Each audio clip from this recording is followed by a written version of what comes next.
Sadly, that never happened, because of course the Soviet Union never did land a man on the moon. It would be the Americans and a spacecraft just like the one behind me that would ultimately win the grand prize of the space race during the 1960s. Now, while most people are familiar with the fact that America won the race to the moon, no one ever seems to ask the next logical question. How then did the Soviet Union lose the race to the moon? This, then, is the story of the world's most powerful rocket ever engineered and a Soviet lunar lander that never got its chance to land on the moon.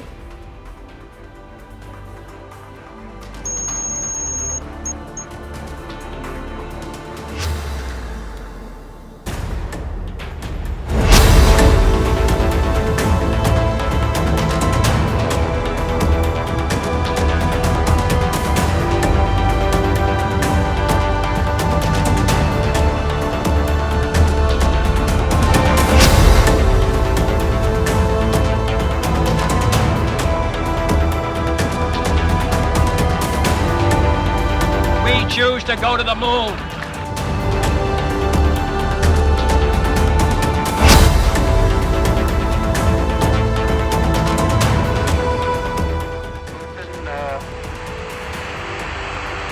Tranquility Base here.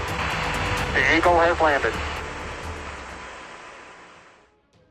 Now, while the Soviet Union lost the race to the moon, it certainly wasn't for lack of trying. In fact, up until the point of Apollo 11, the Soviet Union was actually winning the space race overall. So, with Mother Russia in first place, America did what anyone in second place would do, move the finish line further out to try and buy some more time and play catch-up. And in 1962, that's exactly what President Kennedy did. We choose to go to the moon. We choose to go to the moon in this decade and do the other things. Not because they are easy, but because they are hard. The Americans built this, the Saturn V, and utilized a handful of these Rocketdyne engines rated at 140 million horsepower when put together. However, the Soviets were also building a massive rocket of their own.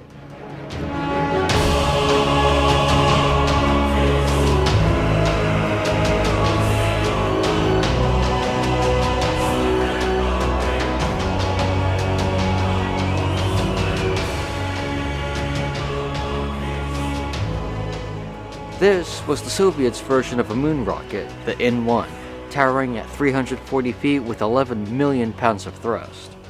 Buried inside this monster was the Soviets' version of a lunar lander.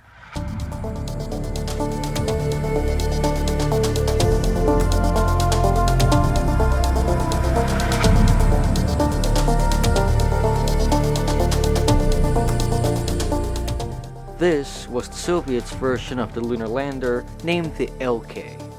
At roughly half the size of its American counterpart, it could only carry one cosmonaut to the moon.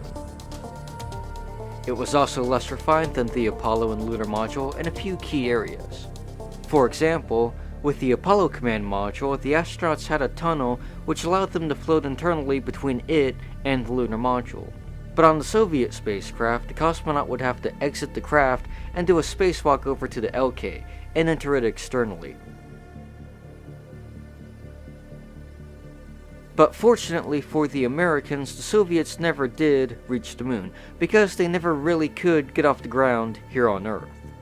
Their massive N-1 rocket was plagued with mechanical maladies throughout its entire lifetime. And on July 3rd of 1969, just 3 weeks before Apollo 11, the N-1 rocket would blow up shortly after takeoff, destroying itself and the launch complex in the world's most powerful non-nuclear explosion.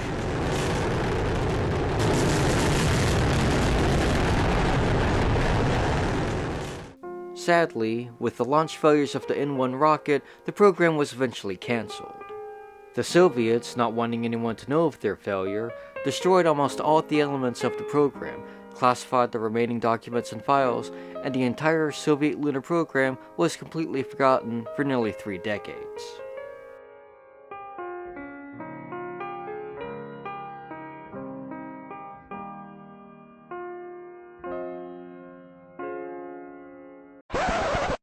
But that's not the end of the N-1 story, because in the mid-1990s a few of the surplus engines were found.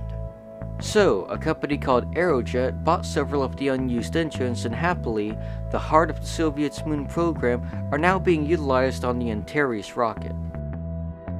At the beginning of 2014, the Soviet-powered Orbital 1 mission was launched and helped to resupply the International Space Station.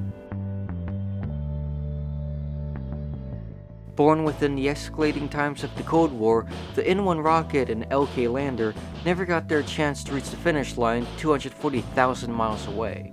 But just the fact that for a brief period of time, two superpower nations were trying to one-up each other for technological supremacy is nothing short but incredible.